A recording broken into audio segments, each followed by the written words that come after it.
con el Instituto MIT, que está trabajando en este tema, para ver si podemos lograr tener datos hacia un lado o hacia el otro en estos pacientes. Nosotros seguimos ofreciendo prueba de esfuerzo. En este momento lo que hacemos, si el paciente lo tolera, y hasta ahora todo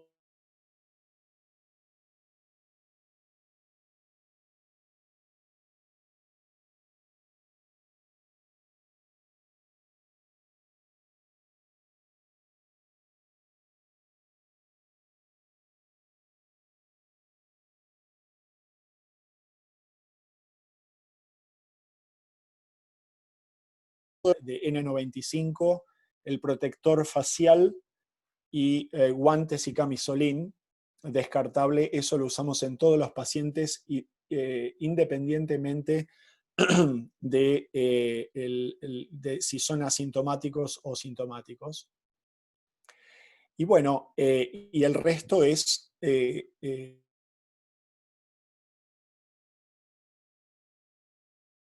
de las superficies y cuándo es el momento en el que puedo volver a reentrar con un nuevo paciente a la misma sala donde se hizo la prueba de esfuerzo, sobre todo si el paciente hizo ejercicio. En este momento nuestra guía es si hay aerosolización de partículas pequeñas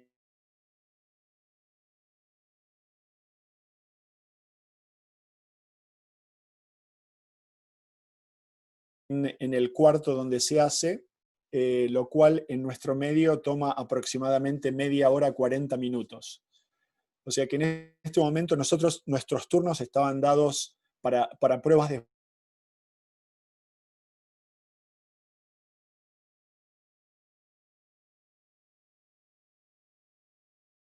para poder permitir que haya suficiente tiempo para evitar el tema de las partículas pequeñas que persisten en el aire. Creo que en el futuro lo que va a ser muy beneficioso va a ser tener la habilidad de tener testeo para COVID en el momento en el que el paciente llega al hospital, que bueno, todavía no tenemos acceso a eso, pero bueno, creo que se está trabajando en el tema. Obviamente no sé cuándo esa tecnología, si es que existe, va a llegar a la Argentina, pero bueno, es algo que nosotros por lo menos estamos haciendo. Y algo positivo que nos va a dejar el COVID es todo lo que todo lo que vimos que se puede lograr si hay algo positivo, ¿no? Yo rescato algunos de los hechos, por ejemplo,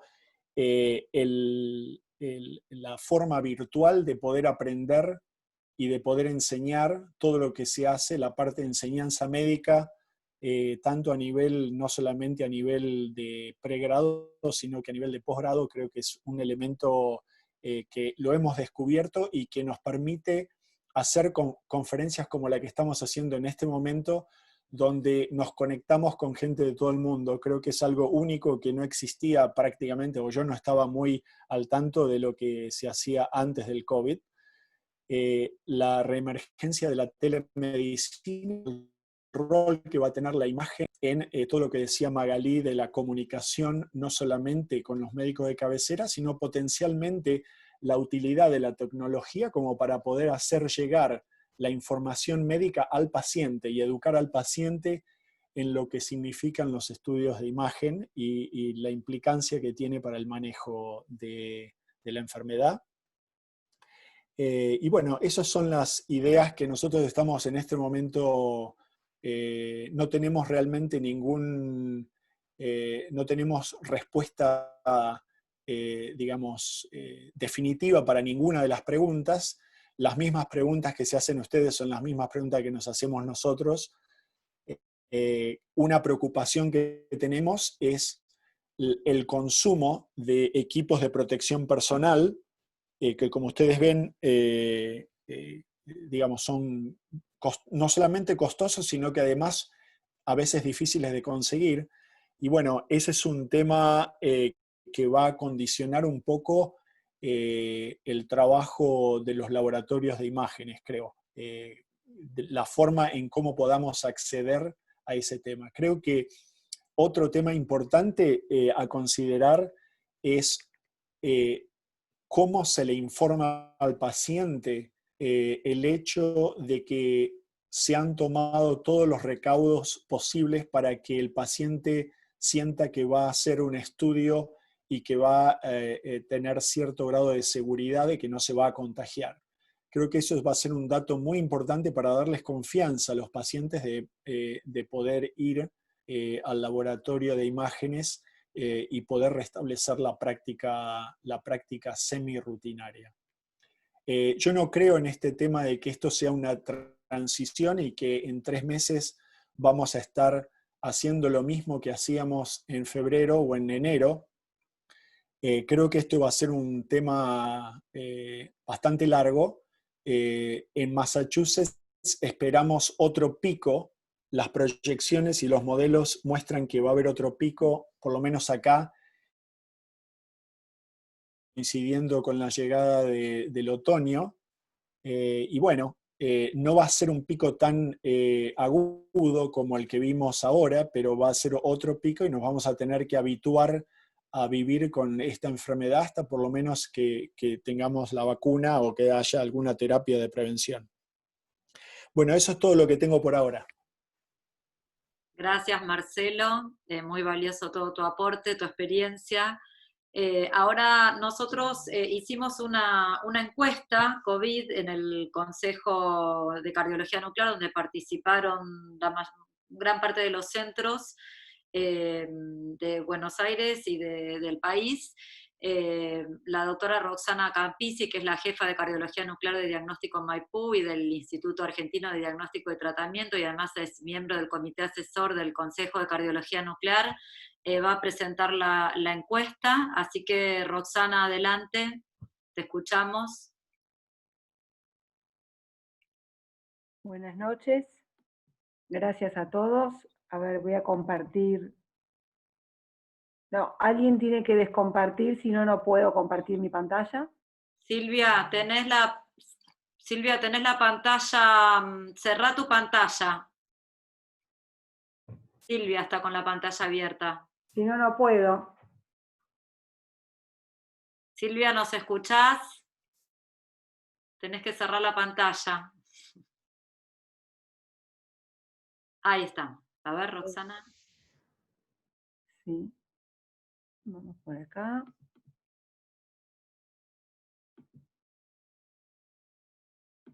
¿Se ve bien? Sí, perfecto, Roxana. Bueno, esta es una encuesta, como comentó Sonia, que yo en realidad la estoy presentando, pero es algo que surgió de una inquietud entre los que preparamos este Ateneo y mostrar nuestra realidad. Le quiero hacer un especial agradecimiento al doctor Mereta, que fue que confeccionó las diapositivas y analizó con nosotros los datos, y puso este título que es hasta el día de hoy a las 15:30, con lo cual invitamos tanto a miembros de SAC, de FAC y de la Asociación de Cardiología Nuclear a completar la información que estará disponible para realizarlo hasta el próximo lunes.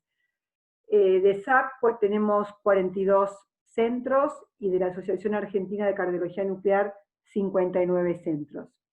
Tipo de institución, podemos ver que privada 81% y en la distribución Cava 39%, 32 provincia de Buenos Aires y otros el 29%.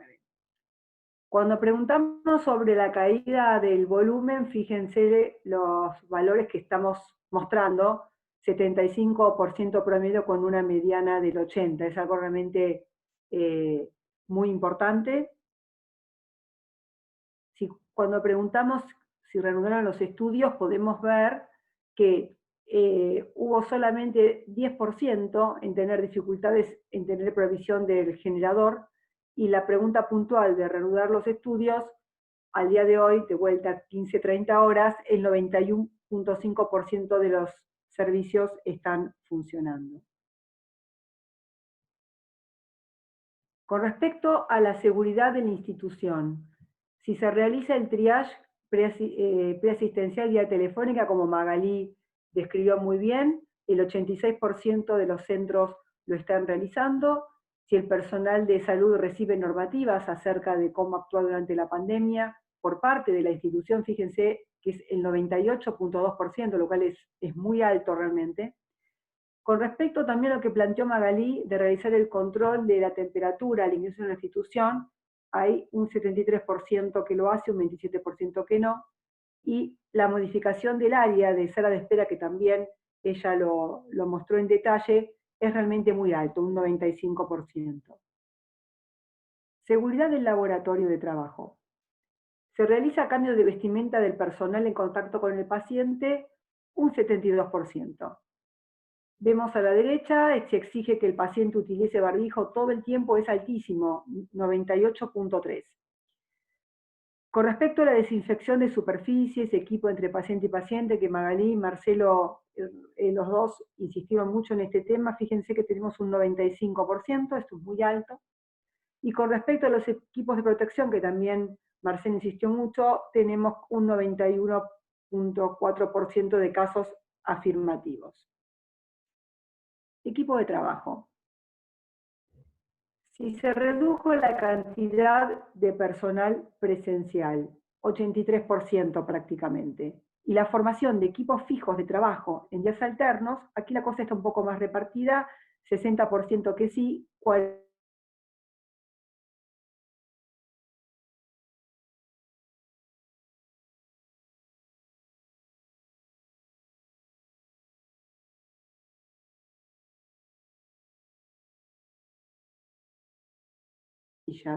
¿Es su primera elección el estrés farmacológico en todos los pacientes? Sí, el 70%. ¿Realiza estrés con ejercicio en algunos pacientes? Y fíjense cómo está la torta acá. 54% que sí y 46% no. Tema que probablemente sigamos discutiendo al finalizar el Ateneo. Protocolos de adquisición. ¿Se modificó sus protocolos? Fíjense que el 51% lo modifica el protocolo de adquisición y el 48% no lo hace, ¿sí? Y cuando se desagrega, lo que vemos que muchos servicios implementaron el stress only y muchos implementaron realizar protocolo de un día con la modificación de este protocolo. Fíjense cómo lo vemos acá desagregado en la torta. ¿Qué pasa con los estudios pulmonares que Magalí también presentó como estudios especiales? Solo perfusión, 62%, mientras que un 36.2%, vemos acá en naranja, no realiza estudios pulmonares. ¿Qué pasa con la entrega de estudios? Miren, en el momento se entrega el 31%, ¿sí? Y el paciente lo retira en un 25%. Y el tema de la llegada de la tecnología, ¿no? Como comentaba Marcelo, se están enviando por mail en un 33%. Fíjense acá el desagregado de cómo se entrega el estudio, la mayoría es por mail y en el momento. Con respecto a las estrategias para incrementar estudios en esta fase del 12 de mayo, y no como comentaba Magalí cuando escribimos el documento, que estábamos en una cuarentena mucho más estricta que la que tenemos ahora, que tenemos en estos centros que contestaron, algunos en fase 3 y otros en fase 4. Implementaron entonces estrategias para el incremento de estudios, sí, en un 68%. Y las dos respuestas ganadoras, digamos, fue llamar al médico derivador y llamar al paciente. Cabe destacar que esto no es excluyente, estas preguntas tenían más de una opción para contestar. Y en tercer lugar, publicidad por parte de la institución. Para terminar, quiero hacer un pequeño resumen de solamente 2 diapositivas que las conversamos entre los coordinadores y los panelistas locales para dejarles un mensaje de dónde estamos hoy en nuestro país. Repasando los criterios que Magalí presentó muy bien. Estamos ahora en una etapa en que podemos evaluar estudios cancelados o pospuestos, es decir, llamar a los pacientes que tenemos en lista de espera.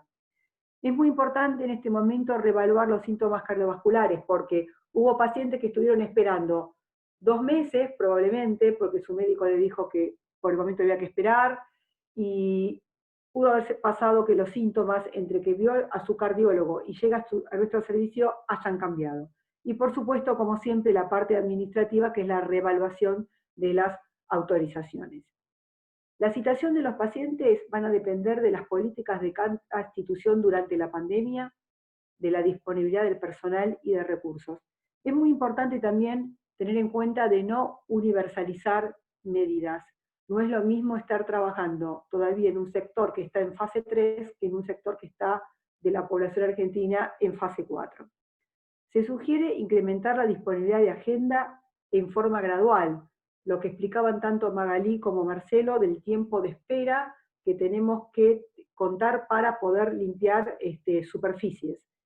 Y mantener obviamente comunicación con los pacientes. Es muy importante esto porque hay algunos pacientes que tienen miedo y cancelan los estudios por temor a contraer COVID. Entonces es muy importante cuáles son las normas que cada institución tiene para cuidar al paciente ambulatorio que va a concurrir al servicio. En el día del estudio, por supuesto, como ya se comentó, medir la temperatura antes de ingresar a la institución y la firma del paciente de una declaración jurada. Equipos de protección personal, que ya también lo mencionamos, los diferentes circuitos para pacientes internados y ambulatorios, algunos son centros de imágenes solamente donde la parte de internación entonces no está contemplada. Limitar obviamente el número de pacientes en simultáneo, eso es fundamental. Y obviamente, como ya comentamos, hay cambios en los protocolos de trabajo, tanto institucionales como de los servicios. Y pensando, como siempre, después del estudio, evitar que el paciente vuelva a la institución para buscar en forma presencial el estudio. Pero algo que no tenemos que olvidar es de nosotros, de los profesionales de la salud, y es cómo nos seguimos protegiendo. Y esto es una adaptación del webinar de ASNE, que a mí me pareció muy importante tener estas 3 medidas, ¿no? Recordar tiempo, distancia y protección. Tiempo, hoy la agenda. Permitir siempre más tiempo entre la citación de pacientes para protegernos nosotros y permitir entonces la limpieza, tanto del equipamiento como del área del trabajo. Distancia social, es algo que estamos hablando muchísimo desde hace 2 meses. Y en el caso del servicio, la distancia social entre el personal y los pacientes. Y limitar el número del personal en contacto con el paciente. Y lo último y lo menos importante, que contemos con elementos de protección personal. Educar al personal en cómo utilizar ese equipo de protección y fundamental, grupos rotativos de trabajo de acuerdo al volumen de pacientes citados. Gracias. Gracias, Roxana. Quiero agradecer a la Asociación de Cardiología Nuclear y a sus miembros por la participación también en la encuesta.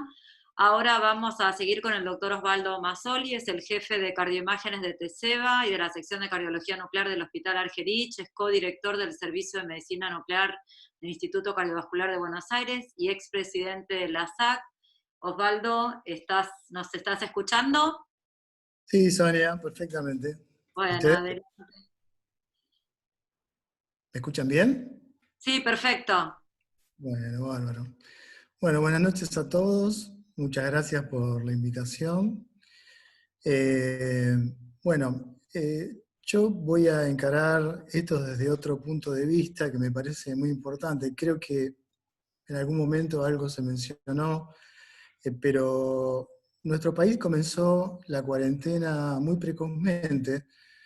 Y quizás ese dato fue muy bueno porque nos basamos en la experiencia de otros países como China, Italia, España, posteriormente sucedió en Francia, el Reino Unido y Estados Unidos, donde los sistemas de salud se vieron desbordados por la cantidad de pacientes que recibían y no tenían camas de terapia intensiva ni ventiladores suficientes para poder atender a todos los pacientes, a pesar de ser esos sistemas de salud muy desarrollados y una economía de altos ingresos.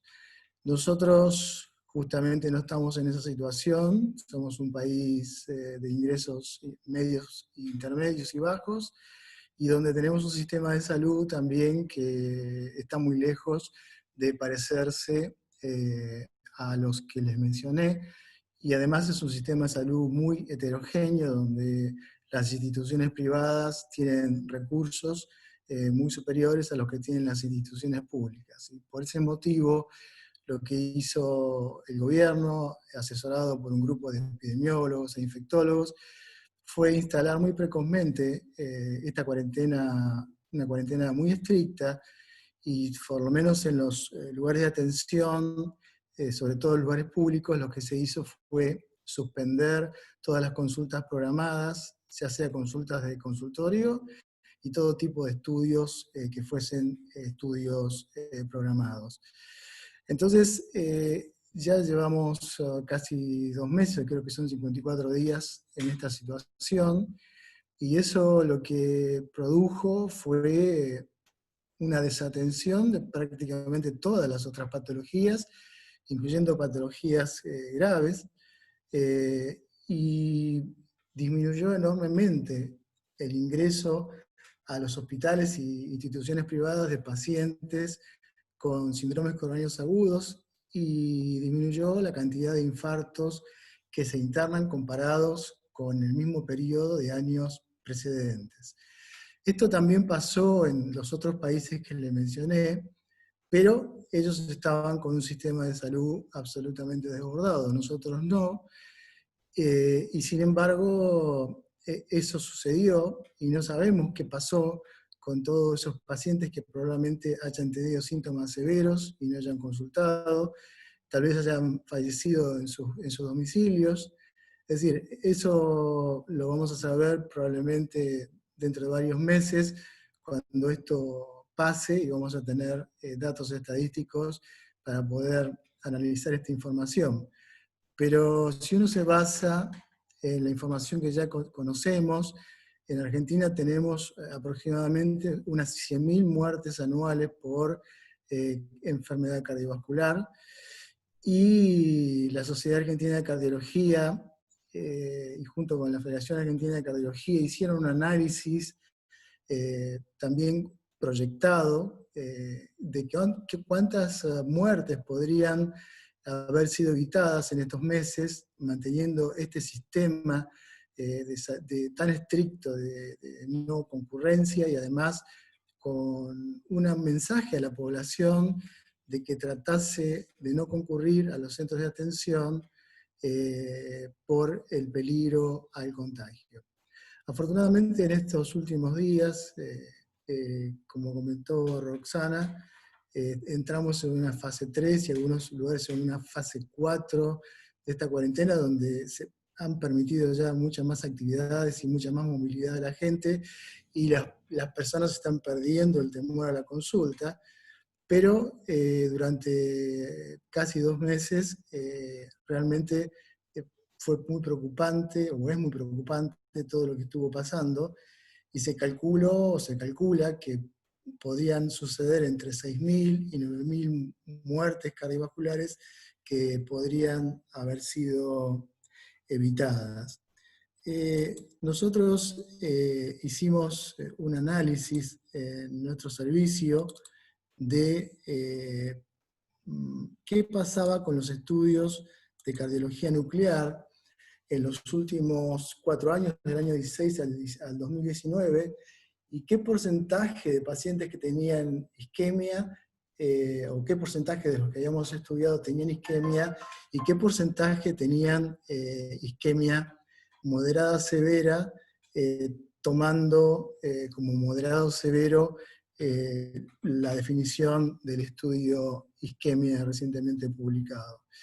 De ese análisis de 23.000 pacientes vimos que el 15%, o sea 3.400 pacientes, en estos años habíamos detectado isquemia, y que el 9%, casi 2.000 pacientes, tenían isquemia de grado moderado a severo. Si uno eso lo divide por trimestres, digamos que uno tendría unos 500 pacientes aproximadamente en nuestro servicio en forma trimestral, que según lo que nos enseña el estudio de isquemia, uno tendría que cambiar alguna modalidad de tratamiento, ya sea mejorando el tratamiento médico o optimizándolo, que se vio que es muy beneficioso para los pacientes, y tal vez en algún grupo de pacientes, o ya sea por preferencia del paciente o tal vez por que el médico lo considere así según algunas otras características del estudio, más allá de la extensión de la isquemia, características del paciente o algunos datos que pueden ser importantes también del estudio de cardiología nuclear, más allá solamente del minuto isquémico, podrían haber recibido algún tipo de intervención, ya sea por angioplastia o por cirugía. Entonces, creemos que es muy importante que ya prácticamente, como se ve en la encuesta, el 90% de los centros hayan reabierto sus agendas y tratemos de comenzar a trabajar. Es cierto, como bien comentó Marcelo, no va a ser igual antes del COVID, lo que vamos a hacer, seguramente el número de estudios va a disminuir, pero esperemos que no sea una disminución tan dramática del 80% más como sucedió en estos meses, porque creo que puede ser muy perjudicial para la salud de la población desatender las causas cardiovasculares, y evidentemente, como ustedes pueden ver, hay un número muy importante de pacientes que se han privado o se privaron de tener una mejor atención. Así que yo creo que en el futuro lo que tenemos que hacer es intentar otra vez retomar la actividad con todas las precauciones que se comentaron previamente, y eso mantenerlo en forma muy estricta, tanto para los pacientes como para nuestra misma protección. Ojalá tengamos, como dijo Marcelo, algún tipo de reactivo que nos permita a la llegada del paciente a nuestro servicio identificar aquellos que estén con patología para disminuir el riesgo, porque también coincido que esta patología va a ser de muchos meses de evolución, tal vez más de un año, no sabemos, hasta que no exista una vacuna. Y sobre todo en nuestro país, la vacuna va a llegar seguramente en forma más tardía que en otros países, o tengamos algún tratamiento preventivo, como sucedió con la gripe 1A, N1H1, donde existió el Tamiflu, que era un tratamiento preventivo, pero todavía no tenemos ninguna medicación para esta patología, y entonces lo que necesitamos es tratar de ajustar las medidas de prevención, como se comentó, y, pero no dejar de estudiar a los pacientes. Y creo que tenemos que, por lo menos ese es mi punto de vista, intentar retomar otra vez los estudios de esfuerzo, con todas las protecciones que correspondan, pero y con espaciando quizás el número de pacientes que necesiten hacer esfuerzo, como comentó Marcelo, para realizar la perfecta higiene y esterilización de la sala de ergometría, o donde se hace el esfuerzo.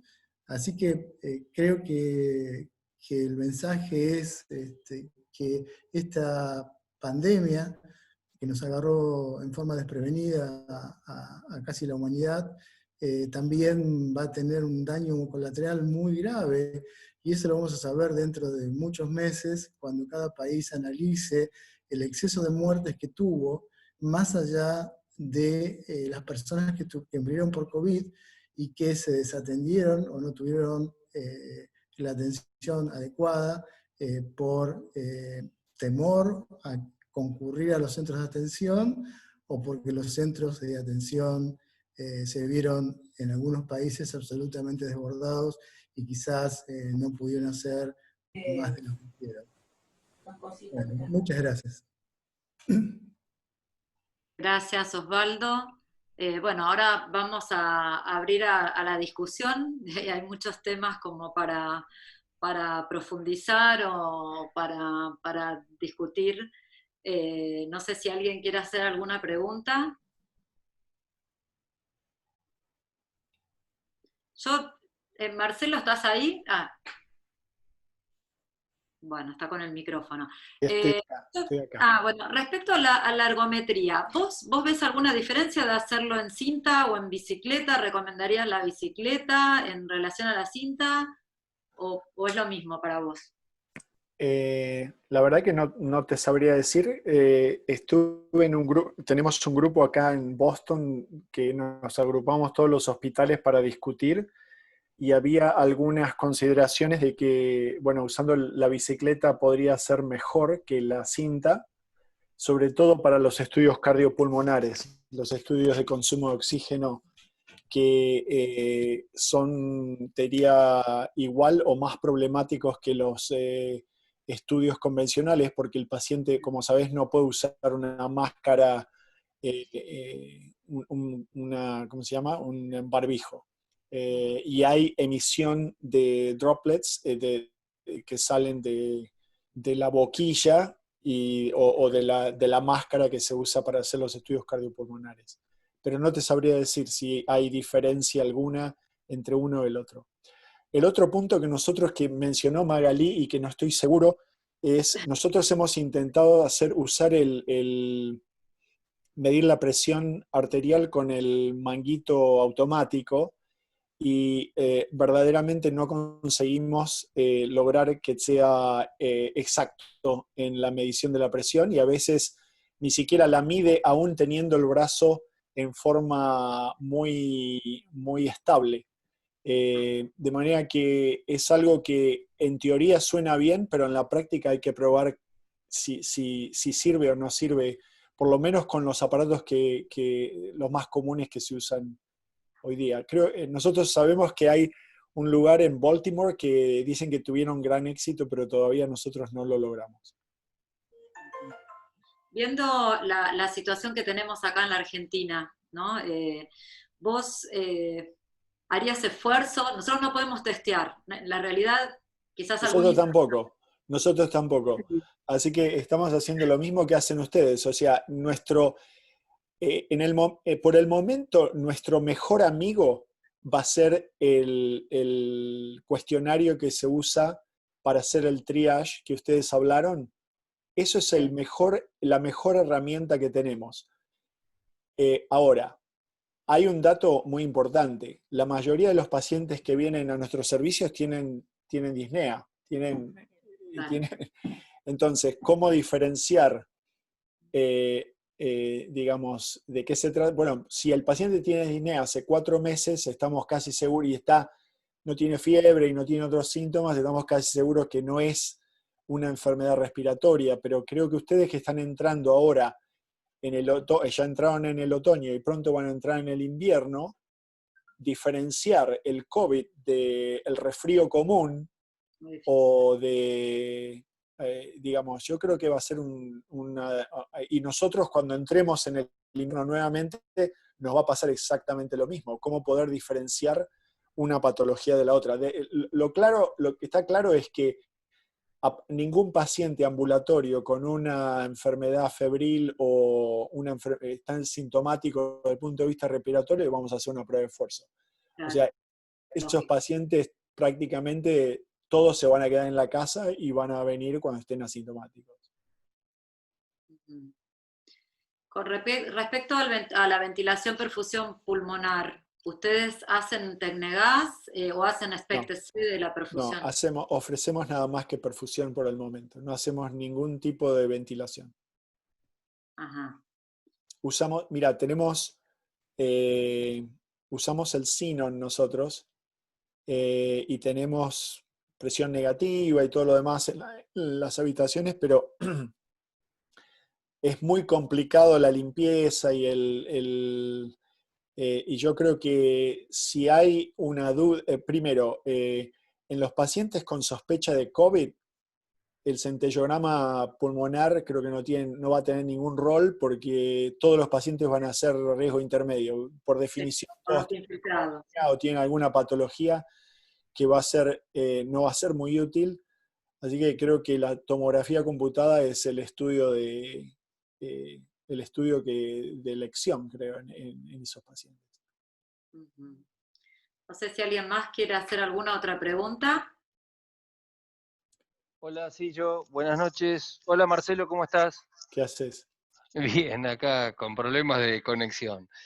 Sí, no, yo quería preguntarte, mira, nosotros tenemos un centro de hipertensión pulmonar y la hipertensión pulmonar tipo 4 le sirve al cirujano muchísimo lo que hacemos nosotros. Sí. Hoy nosotros no tenemos COVID en el instituto y bueno, hoy nos tocó hacer un estudio para que el cirujano después viene y ve cómo aborda la cirugía de acuerdo al estudio nuestro. Yo lo autoricé el estudio, la paciente tiene testeos negativos y bueno, de hecho se va a operar. Ahora, yo pensaba mientras vos decías estos pacientes con disnea y sin tener posibilidades de tener un test disponible, quizás una tomografía de baja resolución o un eco, o simplemente, como decía el otro día, me acuerdo de uno de los tantos webinars que vi, oculten a los pacientes. Digamos, quizás la posibilidad de tener clínica y no sé cómo ves el tema de una tomografía rápida para descartar en los pacientes con...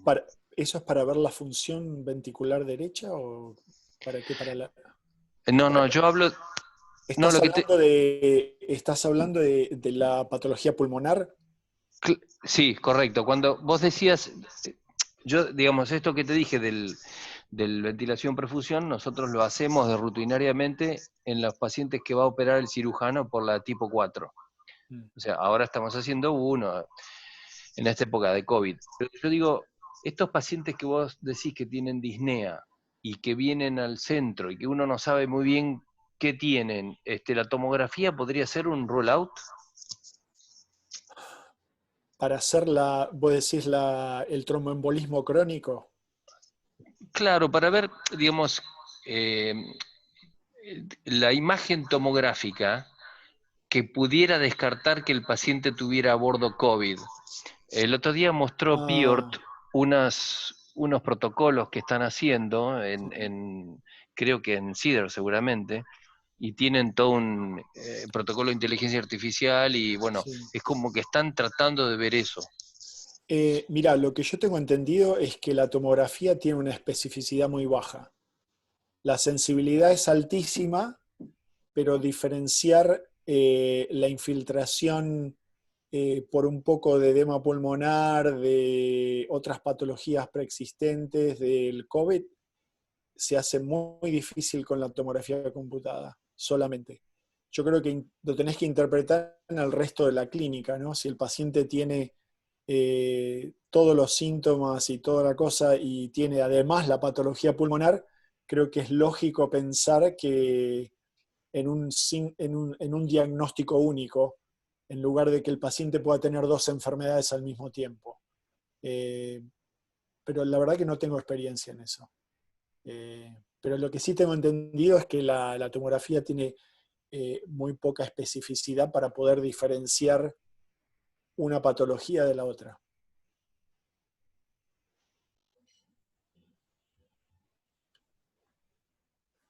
Ale, ¿alguna pregunta más?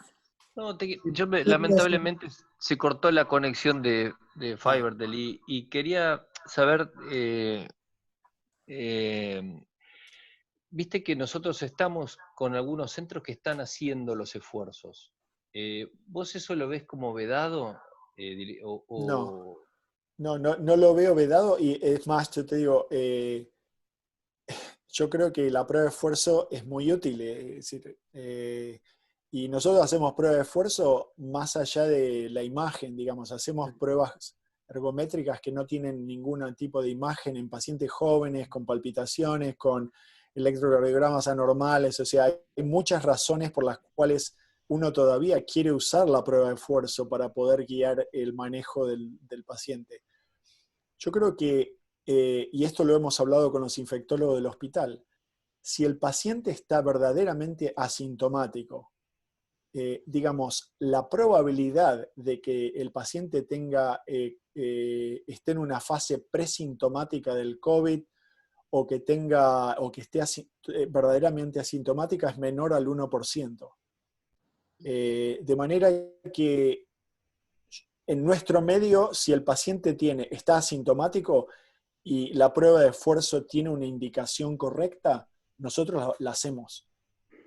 Tratamos de que el paciente use el barbijo, y la mayoría de los pacientes además quieren usar el barbijo, no solamente es algo que nosotros tratamos de estimular, sino que ellos prefieren hacer la prueba con el barbijo.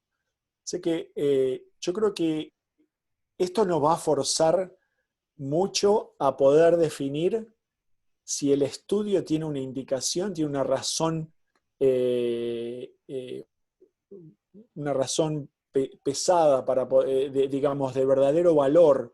¿Qué es lo que uno va a hacer con la información si el estudio es negativo o positivo? ¿Va a cambiar algo? Si no va a cambiar nada, yo creo que esos estudios van a desaparecer. Es uno de los legados del COVID, va a ser que muchos de esos estudios que son muy borderline, ¿no? Que uno a veces los hace, pero que bueno, tiene una indicación dudosa, los mismos pacientes van a hacer que eso desaparezca, me parece. Por lo menos por un tiempo, no sé en el futuro, pero por lo menos por un tiempo. Nosotros estamos llamando a los pacientes para que se postergó el estudio, y los estamos llamando, y hay un 20% que dice, mire, por el momento voy a esperar un poquito. No quiero ir al hospital donde sé que están todos los pacientes internados con COVID. A pesar de que tenemos todas las... para entrar al hospital es básicamente como entrar al Fort Knox.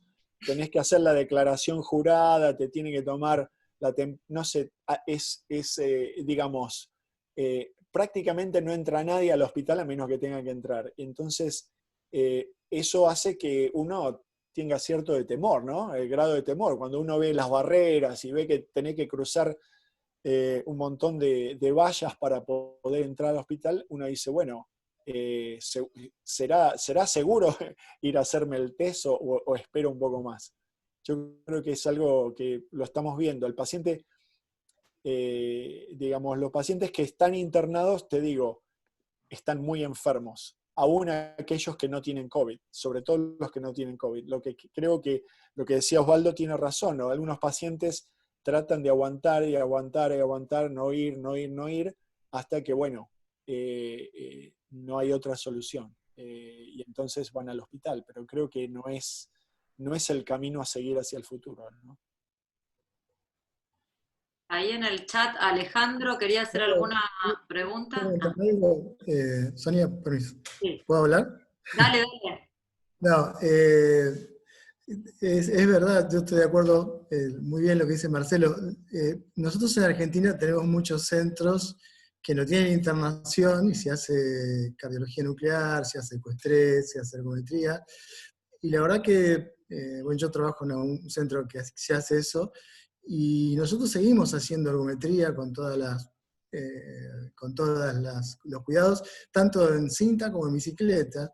Y también hay gente que hace ecoestrés y sigue haciendo con todos los cuidados, y bueno, bien. Lo que pasa es que en general, donde no hay internación, no hay pacientes circulando con COVID, claro. y el triage previo es muy importante. Bueno, o sea, el riesgo, tal cual vos dijiste, es bajísimo. Pero lo que yo te quería preguntar es si ustedes en el hospital, o vos tenés la información, tuvieron una disminución así muy importante de pacientes con síndromes coronarios agudos, y si llegaban los pacientes con síndrome coronarios agudos, es decir, con infarto, con supra-ST, si hacían angioplastia primaria, porque nosotros acá en los hospitales públicos, la verdad que se cerraron los servicios de hemodinamia directamente, se instalaron como terapias intensivas, y a los pacientes se les hace trombolíticos, sí. Cosa que no pasa en los lugares privados, y me gustaría saber qué opinas vos o qué hicieron en el hospital. Sí, nosotros eso lo discutimos, y se eligió no hacer trombolíticos, sobre todo por la dudosa presentación que muchos pacientes tienen. Algunos pacientes tienen miocarditis típica o atípica, que parece un infarto agudo, o algunos que tienen cardiomiopatía de estrés, que los hemos visto, y creo que a ninguno de esos pacientes uno les quisiera hacer el trombolítico, ¿no? Porque no los va a ayudar en absoluto. Entonces nosotros elegimos y tomamos una decisión a priori de que el laboratorio de hemodinamia se iba a mantener. La cantidad de infartos cayó igual que en todos lados. No sabemos si porque los pacientes se murieron en la casa o porque de golpe bajó la contaminación ambiental porque nadie anda en auto y de golpe, no sé, hay menos prevalencia de síndromes coronarios agudos. Eso es algo que lo veremos en el futuro. Por ahí, muchas de esas muertes de pacientes que no llegaron al hospital y uno dice fueron COVID, probablemente hayan sido COVID, que además tuvieron un infarto agudo de miocardio. Pero nosotros eso lo mantenemos. Tenemos 5 laboratorios de hemodinamia, 3 se cerraron porque no tenemos enfermeros, los enfermeros fueron a las unidades de COVID y solamente mantenemos 2 laboratorios de hemodinamia, pero ahora los estamos reabriendo, pero hemos hecho cateterismos. Lo que también hemos hecho es activado el estudio de la tomografía multicorte, sobre todo en los pacientes que tienen síntomas dudosos. El electrocardiograma es dudoso. Hay ST, supradesnivel del ST, pero no hay, digamos, no es el típico infarto agudo, y el paciente, por ejemplo, está con alguna otra condición hemodinámica, entonces usamos la tomografía computada como para descartar el síndrome coronario agudo. Eso establecimos un protocolo, expandimos las horas de trabajo para poder hacerlo útil, ¿no? Que realmente sea útil. Y bueno, hemos hecho creo que 3 o 4 pacientes de esas características y fue muy útil para poder excluir en casos de que uno no tenga que activar al equipo de hemodinamia, porque el equipo de hemodinamia, la historia ahí sí que hay aerosolización de secreciones respiratorias, el consumo de equipos de protección personal es mucho más alto en el laboratorio de hemodinamia por la probabilidad de que el paciente haya que intubarlo, etcétera, etcétera. Entonces, tratamos de usar estudios alternativos en la medida de lo posible. Muy bien. Acá por una pregunta del chat, Marcelo, vos lo dijiste, pero para la ergometría vos sugerís, usan el N95 cuando hace... Para nosotros, para el personal. Ajá. Sí. Bien. Mira, los médicos del control de infectológico en el hospital nos dicen que solamente tenemos que usar la máscara quirúrgica. Ajá. Nosotros no le damos bola y usamos el N95. Porque realmente no sabemos, ¿viste? Entonces, ante la duda, tratamos de ser más conservadores y bueno, elegimos ese camino. Está bien. ¿Puedo hacer una pregunta para Marcelo? ¿Quién es? Sí, ahí te quieren hacer una pregunta, Marcelo. Víctor. Sí. Bueno, Hola, Víctor. sí, una pregunta para Marcelo y bueno, ¿qué tal, Marcelo? Hola. Y en general para todos ustedes, porque todos trabajamos en lo mismo y estamos con el mismo, cursando la misma circunstancia. Nosotros hacemos el estrés, el esfuerzo, la ergometría,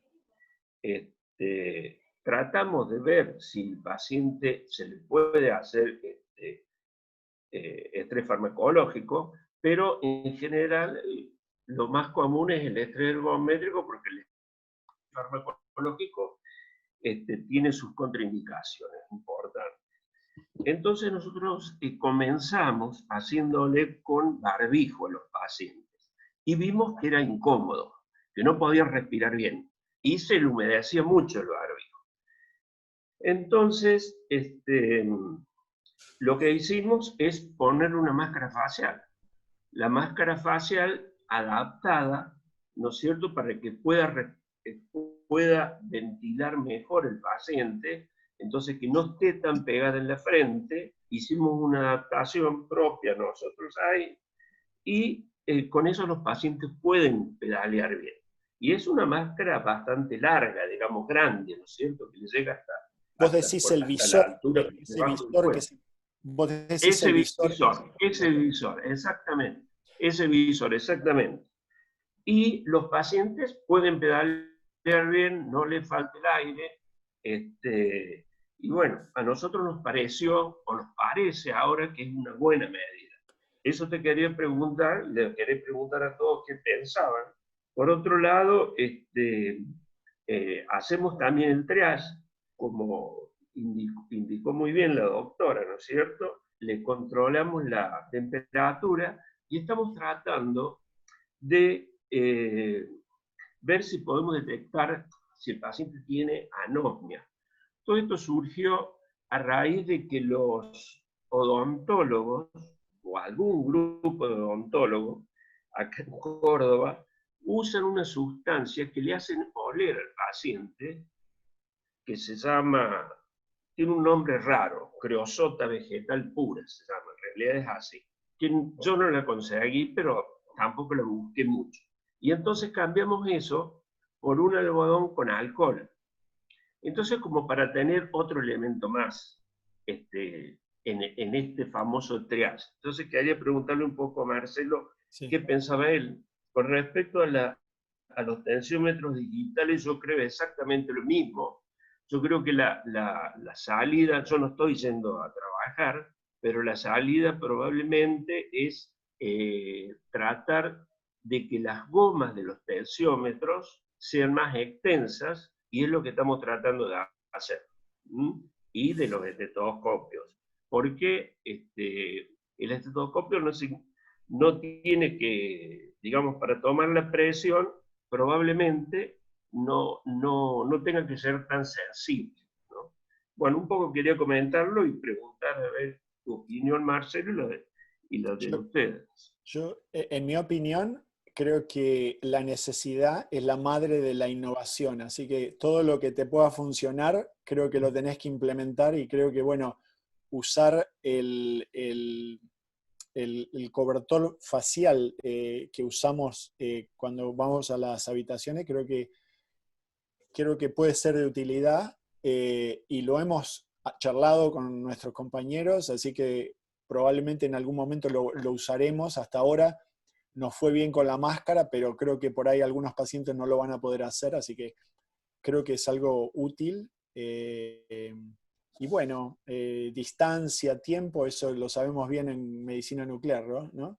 Distancia y tiempo siguen siendo los valores absolutos para manejar el COVID también, así que bueno, eso, todo lo que dijiste tiene sentido común. Yo quería hacer un comentario, Sonia, ¿puedo? Sí, Ro, dale, adelante. Bueno, un poco en sintonía con todo lo que estamos hablando. Concuerdo con Osvaldo que es más fácil, a lo mejor ser más flexible en un centro de imágenes que en un centro con internación. Y eso hace la diferencia. Nosotros estuvimos siempre trabajando con estrés farmacológico solamente, y esta semana empezamos muy tibiamente a hacer pruebas de esfuerzo, y justamente decidimos, no sé, pero nos pareció que era mejor hacer bicicleta. Sin ningún sustento bibliográfico, como decía Marcelo, pero intuitivamente nos pareció que era más seguro, incluso para los pacientes, que ellos también se sintieran más cómodos. Nos pareció más controlado de la bicicleta. Con respecto al tensiómetro, nosotros usamos el digital solamente para el estrés farmacológico, porque nos pasa exactamente los problemas que contaron Marcelo y Víctor durante la prueba de esfuerzo. Por ahora estamos usando en los pacientes barbijo, hacemos muchísimo hincapié en la limpieza, trabajamos mucho con las normas de ASNEC, Medicina Nuclear, y IAEA, pero también tenemos que pensar que estamos en la Argentina con otras realidades y sabemos que tenemos que adaptar al medio donde estamos trabajando. pero el tema del agendamiento de pacientes es muy importante. Supongamos que el volumen vaya aumentando, como decía Osvaldo, porque ahora estamos en otra fase, ¿sí?, de la pandemia que cuando se hicieron las guías. La idea no, es siempre mantener esa distancia en las agendas, y a lo mejor uno tiene que pensar que el servicio trabaje más tiempo, o incluso trabaje el sábado. No sé, Marcelo, que me gustaría tu opinión con el tema este de la citación de los pacientes, Sí. como tu opinión en eso. Mira, nosotros, yo creo que un dato práctico importante para todos es considerar qué grado de ventilación, qué calidad de ventilación hay en las habitaciones que se usan para hacer las pruebas de esfuerzo. Y creo que eso, no sé, nosotros hemos hablado con los ingenieros del hospital para estar seguros de saber cuánto movimiento de aire hay en la habitación, cuántos minutos tardás en recambiar el aire en una habitación, ¿no? ¿Qué pasa con el aire que sale de la habitación? ¿Hay un filtro que atrape algo o ese aire vuelve a recircular en la habitación?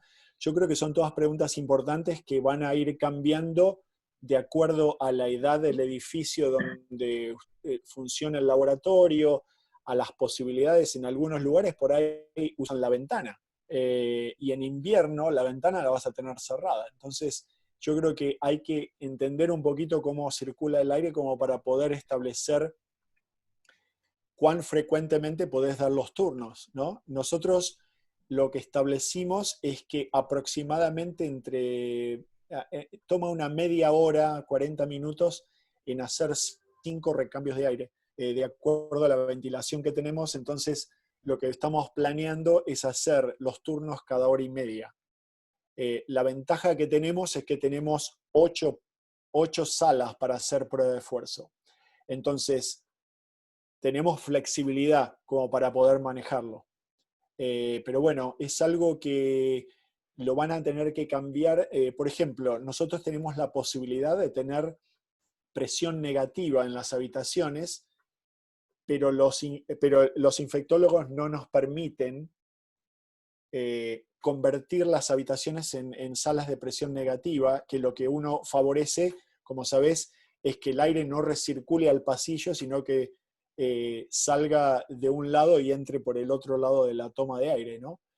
Pero no nos permitieron porque dice, todavía no hemos definido que la prueba de esfuerzo sea un procedimiento que aerosoliza las partículas, las secreciones, y genera partículas, pero la idea son las partículas pequeñas que flotan y que se mantienen en el aire, o son las pesadas que caen inmediatamente al piso. Entonces, ese es el punto en el cual hay controversia. Alguien preguntó si el usar la máscara N95 en lugar del barbijo quirúrgico. Y me dice, porque los infectólogos en el hospital dicen que barbijo quirúrgico es suficiente.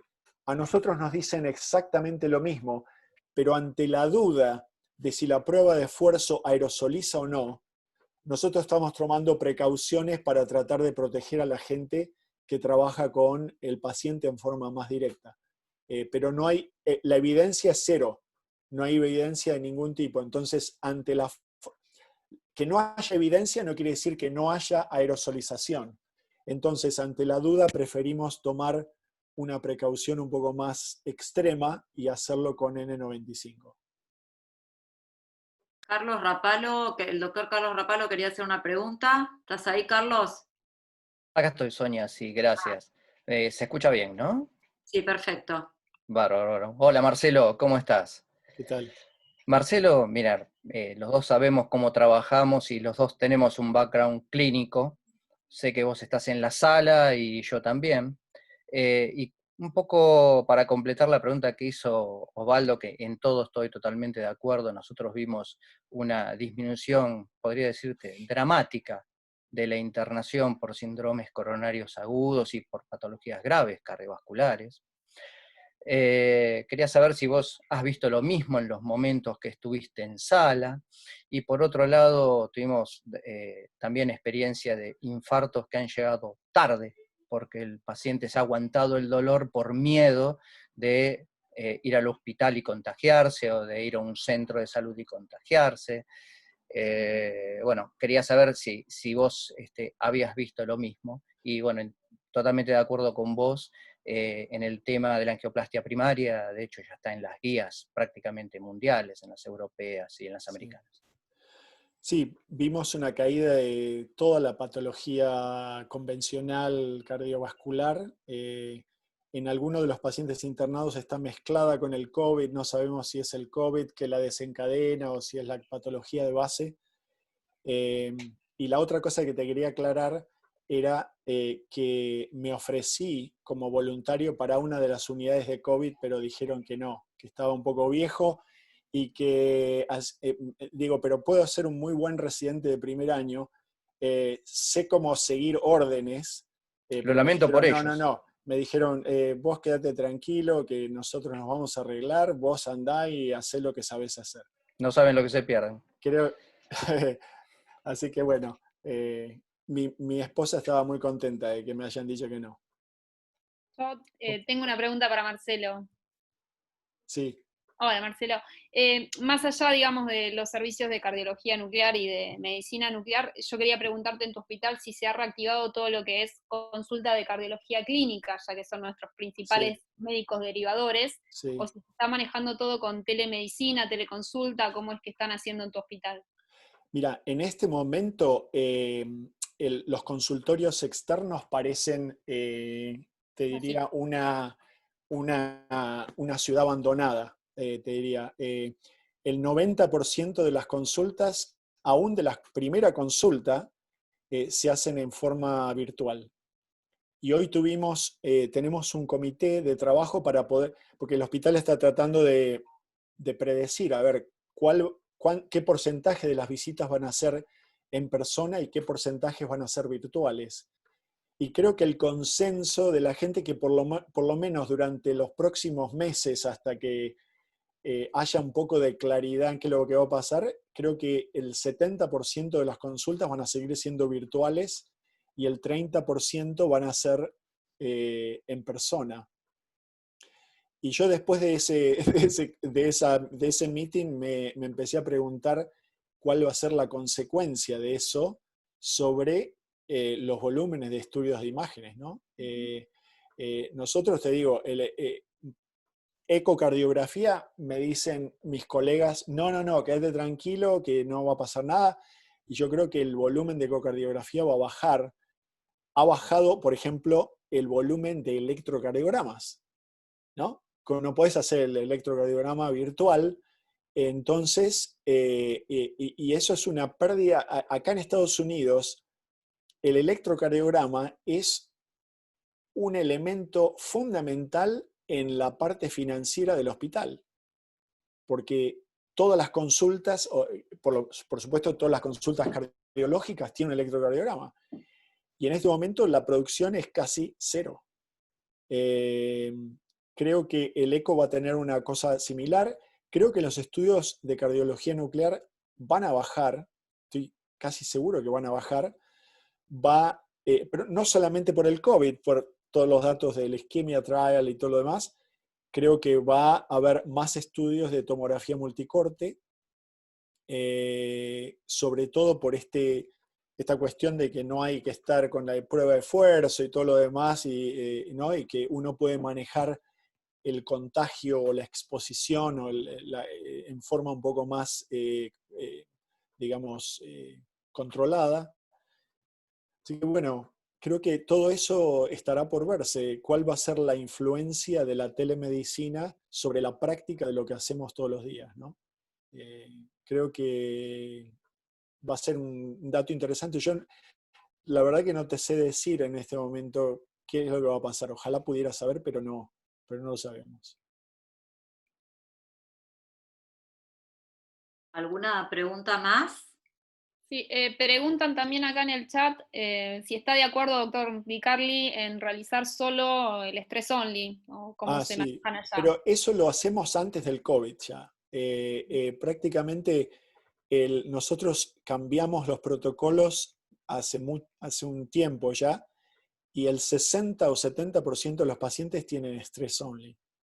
Y bueno, la otra cosa que hemos hecho, y es un dato importante en medicina nuclear, es qué pasa con el paciente que está inyectado, dónde lo pongo a incubar, cuando hay que esperar entre el esfuerzo después de la inyección en reposo, que a veces uno esperaba 30, 40 minutos, ¿no? Y bueno, es algo que todavía no tenemos una respuesta. Nosotros por suerte tenemos los tomógrafos estos de DISPECT, que son un poco más rápidos y nos pueden permitir hacer la imagen más temprana, que es lo que vamos a hacer, porque tenemos una sala de espera para pacientes inyectados que es pequeña, de manera que uno no puede tener una gran capacidad, por lo menos no podemos tener más de 2 pacientes al mismo tiempo en ese lugar, de manera que lo que vamos a hacer es empezar la imagen a los 5 minutos de la inyección. Y veremos qué porcentaje de los pacientes necesitamos volver a repetir en forma un poco más tardía para poder tener una imagen diagnóstica. Pero creo que eso es algo para pensar. No solamente cómo vas a manejar la sala de espera, sino qué va a pasar con el paciente que está inyectado y que tenés que esperar para hacer el estudio. Acá hay otras preguntas del chat. Alejandro Mereta pregunta, ¿cómo y cuándo ves el día después? Pregunta Mereta. Una pregunta re fácil. Futurista. ¿Para quién? ¿Para Mereta? Mereta ¿Para mí? pregunta, sí. Sí, yo la verdad que todavía no tengo la bola de cristal, así que mira, ¿cuándo? Yo creo que estamos, o sea, creo que vamos a los próximos, te diría 6 a 8 meses, van a ser meses de readaptación a una realidad que nunca vivimos. Y creo que nos tenemos que empezar a acostumbrar ahora, porque si no va a ser un shock. Y creo que tenemos que empezar a incorporar todas estas cosas, por ejemplo, lo que decían ustedes, que el paciente tenga que tomarse el colectivo para ir a buscar el informe al día después, es algo que ya no existe. Todos los pacientes, toda la gente se comunica por texto, ¿no? En la Argentina, por lo menos cuando voy, la mayoría, excepto los pacientes por ahí más añosos, que por ahí no tienen el teléfono smartphone y qué sé yo, pero la mayoría tienen un familiar que tenga email y que le pueda imprimir el informe. Yo creo que todas esas cosas hacen que uno tenga que cambiar y adaptarse a la nueva realidad. Y creo que lo que estamos haciendo ahora va a cambiar, por ejemplo, la forma en la cual vamos a seguir intercambiando información médica y aprendiendo. Fíjate, el Congreso Europeo virtual, seguro el ACC fue virtual, seguro que el American Heart va a ser virtual. Creo que va a ser una nueva realidad. Y creo que no es tan mala, porque podemos acceder a gente que si no nos tenemos que ir hasta Ámsterdam para poder escuchar. Esto es algo maravilloso para mí, la forma de poder comunicarnos. El otro día, la semana pasada, tuvimos Grand Rounds con el investigador principal del Scott Hart, del estudio del Scott Hart, que nos dio la charla. Hubo las mismas preguntas que estamos haciendo ahora. Es mejor hacerlo en persona, pero creo que esto ofrece otras ventajas que yo no las desestimaría. Creo que, imagínate, hoy tuvimos 100 personas incluidas acá. ¿Cuántas veces el consejo hace un Ateneo y tiene 100 personas en la sala? No. Nunca. Veces. Nunca. Nosotros tenemos Grand Rounds de cardiología con 200 personas que atienden. En las Grand Rounds en general hay 60. Creo que nos da oportunidades que uno tiene que empezar a incorporar y creo que no son malas. Creo que la única lo que acá se llama el silver lining, la parte positiva del COVID, que creo que nos va a permitir incorporar algunas cosas que antes pensábamos que eran impensables. Tal cual. Estamos en una transformación y hay que valorar lo bueno que es eso. Lo otro tendremos que acostumbrarnos y llegó como para quedarse. Así que Una, bueno. Sí, gracias, dale, Marcelo. dale. Yo por ahí me perdí la primera parte, pero esta es una patología que tiene muy baja mortalidad, por suerte. Digamos, comparado contra, o sea, podría haber sido mucho peor, digámoslo así. El 80% de la gente es asintomática y lo que pasa es que nosotros estamos sesgados porque tenemos que atender a la gente que está mal, pero poblacionalmente, digamos, no parece ser de una gravedad mayúscula, sin embargo, nos va a dejar cosas buenas y nos va a dejar cosas malas también. Yo por ahí quería ver cómo es la perspectiva, eso te preguntaba el día después, porque están diciendo que puede haber, probablemente puede haber reinfección, y hay algunos indicios que por ahí hay mutaciones, Sí. y bueno, nadie sabe si tienen alguna data de eso. No, lo que sí sé es que lo que leímos todos, que las secuencias genéticas de Italia fueron distintas a las de Nueva York y distintas a las de otras, a la de China. O sea, que hay mutaciones, estoy seguro, porque ocurre con cualquiera de los coronavirus de los que no producen el COVID, pero que producen otras enfermedades respiratorias, y creo que eso va a seguir existiendo. Ahora, hay un montón de cosas que no sabemos de la enfermedad. Como ustedes, no sé si leyeron, ahora en Nueva York y ahora incluso en Boston han aparecido casos en chicos con enfermedades inflamatorias parecidas a la enfermedad de Kawasaki. ¿Está bien? Hay un clúster de casos en Nueva York y han aparecido algunos casos acá en Boston. Antes pensamos que los chicos estaban casi protegidos, que ninguno aparecía con sintomatología severa, etc. Y bueno, y eso está cambiando. Para nosotros que hacemos cardiología, creo que todavía nos toca la peor parte del COVID, porque son los pacientes más vulnerables a la enfermedad severa y a la mortalidad, ¿no? Así que creo que tenés razón, en general todavía no se sabe cuál es la mortalidad de esto, pero que estoy seguro que es mayor. Las cifras es que es un orden de magnitud más alta que la mortalidad de la gripe, ¿no? La mortalidad de la gripe es 0.1% y esto es entre 1 y 2%, ¿no? Dependiendo de donde uno mire, ¿no? En algunos lugares fue 5%, en otros lugares fue menor, no sabemos cuál es el denominador, pero eso indica que es mucho más alta que la gripe.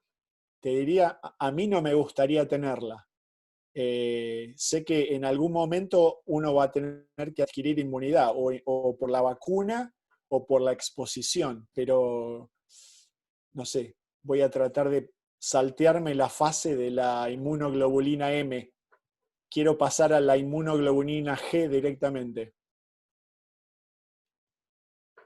Marcelo, una pregunta más del chat y ya después vamos a ir cortando. ¿Están haciendo PET cardíaco? Sí. Sí, nosotros, como tenemos la ventaja de hacer una de las dos cosas, en la mayoría de los pacientes usamos el PET porque es mucho más corto el estudio y es mucho más rápido para hacer. Por supuesto, implica el estrés farmacológico, ¿no? Que a veces, como hablamos, no sirve a todo el mundo, pero bueno, siempre que podemos, usamos, digamos, si es un paciente, sobre todo la mayoría son viejos y tienen otras patologías, y el PET en esos pacientes es un poco más, es mejor, creo, que la información que uno tiene del SPECT, que nos da más elementos como para poder como para poder valorar. Pero bueno, nuestro pan de cada día es el SPECT, no es el PET. Así que, digamos, es como que bueno, el 70% de nuestro volumen es SPECT, no es PET. Así que dependemos de eso igual que el resto de ustedes, ¿no? Nosotros más. Bueno, Marcelo, muy valiosa tu aporte. La verdad que nos contestaste todas las preguntas. Hay una más, Sonia, que se reitera varias veces. ¿Le quieren preguntar al doctor? A ver cuál es la que queda, porque no lo dejamos Sí. ir. Y además, Ricardo Geronazo, que es el director del consejo, después quiere decir algunas palabras. Okay. Si adquieren inmediatamente después del estrés el estudio. Sí, empezamos ayer. Okay. No, todavía no te sé decir cómo va, pero nosotros empezamos a trabajar con este DSPECT en el 2006, o sea, hace 14 años. Y cuando en el estudio que hicimos, en ese clinical trial donde se validó, que fue multicéntrico, hicimos imágenes tempranas, casi inmediatamente después de la inyección, y después la convencional a los 15 minutos, media hora. Y la cantidad de pacientes en los cuales había una diferencia importante porque tenías actividad del hígado y actividad subdiafragmática era bastante chiquita. Si uno tiene la capacidad de usar un estudio que sea de adquisición relativamente rápida, creo que uno va a poder adquirir la imagen antes de que tengas toda la contaminación subdiafragmática, y creo que eso va a generar un poquito de beneficio, por lo menos a nosotros, porque no tenemos dónde poner esos pacientes. No los podemos volver a la sala general de espera. Esos pacientes están en general en el departamento y no tenemos lugar. Así se están adquiriendo los pacientes que se hacen reserva de flujo coronario. Porque claro, exactamente. Nosotros tenemos como más de 300 estudiados y las imágenes son perfectas, son iguales a hacerlos esperar. O sea que tenemos una experiencia muy importante y la verdad que tomar inmediatamente la imagen está perfecta. Sí, sí, exactamente. Marcelo, ¿estás aprovechando eso para hacer adquisiciones de flujo en DSPECT? Mira, en este momento nuestro lema es... Rápido. No, mantener hay tantas cosas que hay que pensar, si me puse los guantes, si me puse esto, si me puse el otro, si me lavé las manos, bueno, no le queremos complicar la vida a los técnicos. Ese es otro de los elementos que hemos aprendido, es que durante todo este tiempo es muy importante mantener la conexión con el equipo. Y imagínate, si uno tiene temor, imagínate los técnicos o otro personal que esté dando vuelta en el laboratorio, creo que puede tener las mismas dudas que tenemos nosotros, y creo que es importante mantener el diálogo para poder asegurarles que lo que estamos haciendo no es una locura, que estamos tomando todos los recaudos como para poder hacer lo que uno tiene que hacer sin comprometer la seguridad de nadie, ni del paciente, ni de la gente que está alrededor del paciente. Entonces, en este momento, agregarles muchas más cosas a la gente que tiene que prestar atención es un momento que no quiero abusar de la atención de la gente. Creo que en este momento, si podemos lograr hacer lo que tenemos que hacer en forma rápida y en forma eficiente, eso es lo que vamos a hacer por el momento. En el futuro veremos, una vez que por ahí nos adaptamos y tenemos la nueva realidad y empezamos a ver que todo funciona bien, podemos agregar un poquito más de complejidad y podemos ir agregando lo que vos decís. Un dato que hemos visto nosotros haciendo estos estudios de flujo, y no tengo nada para decirte nada más que una anécdota, es que si hacemos tomar un yogur a los pacientes, yogur levemente descremado o yogur entero, unos 15 minutos a 20 minutos antes, hay una excelente visualización con muy poco hígado. No sé qué es todavía eso, pero lo estamos haciendo y funciona muy bien. Así que paso el dato para todos los que estamos haciendo farmacológicos, prueben y vemos qué pasa. Bueno, Ale, gracias por el dato. Yo creo que es momento de ir cerrando. Les quiero agradecer a todos, los expositores, a Marcelo especialmente. La verdad que muy valiosa tu aporte. Le voy a dar el pase a Ricardo Geronazo, el director del Consejo, para que termine de cerrar el Ateneo. Ricky, ¿estás ahí? Sí, Sony, gracias. Bueno, muchas gracias.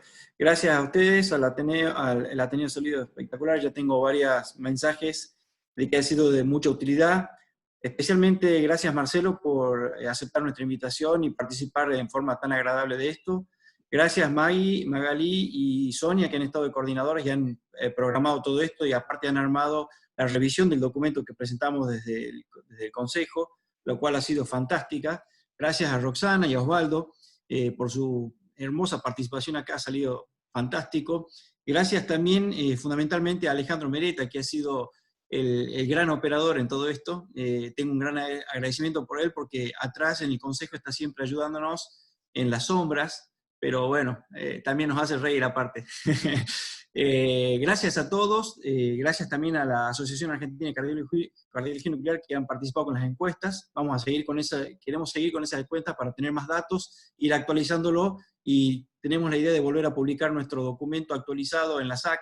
Nosotros lo mandamos el 4 de abril y la SAC lo publicó exactamente un mes después. Así que ya quedó medio desactualizado, pero esta actualización que hicieron las chicas y todo el trabajo que se tomaron fue fantástico. Bueno, muchas gracias a todos los participantes. Una vez más. Una pregunta para Magalí. ¿Me podrás mandar las diapositivas? Sí, como no, le mando. Dale. Marcelo, y te vamos a ver más seguido con esta nueva forma de comunicarnos. ¿Viste? Es mucho más barata. Les doy un tip también del dipiridiamol. Nosotros, acá en La Rioja, hace rato que usamos el estrés inmediatamente después del ejercicio, van los pacientes a la cámara.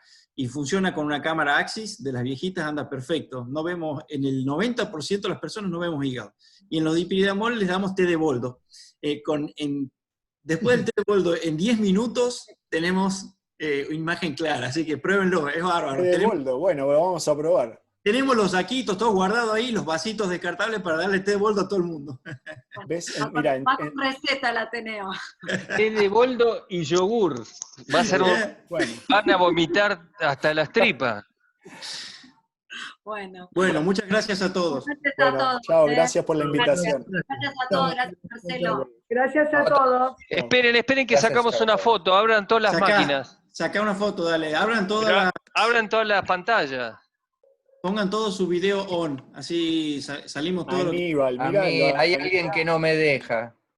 ¿Quién no te deja? Mira, yo aprieto la camarita, no es posible, me dice. Ahí están. Porque no pagás. Si no, activa la voz de ahí, a ver. Mucha gente conectada. Horacio, ahí está. Uy, alguien puso la foto de los Horacio. chicos. Horacio del Riego. Ya se la saco. Conocemos a tu nieto, Horacio. ¿Cómo hago para que Horacio. me vean? Ahí está, ahora ¿Acá? sí, me parece que graba, ¿o no? Horacio, sacá la cámara. Horacio. Es para tomar una foto, para que salgamos. Horacio, ¿te dormiste? Se quedó dormido. Para que volver a ver si lo puedo puede. sacar de acá. Para. No porque te Detener, ya está. Ahí está. Bueno, a ver. Esperen un poquito de paciencia. El que creó la reunión te canceló la cámara. Este es de Boston. Bueno, a la 1, a las 2, a las 3. Ponete los lentes y el sombrero. Nos vemos. Chao, gracias. Chao, hasta luego. Chao. Chao, gracias. Hasta luego. Chao, Gracias. Marcel. Hasta prontito. Chau. Saludos a todos. Saludos. ¿Dónde se escribe? No me sale. Nos fuimos.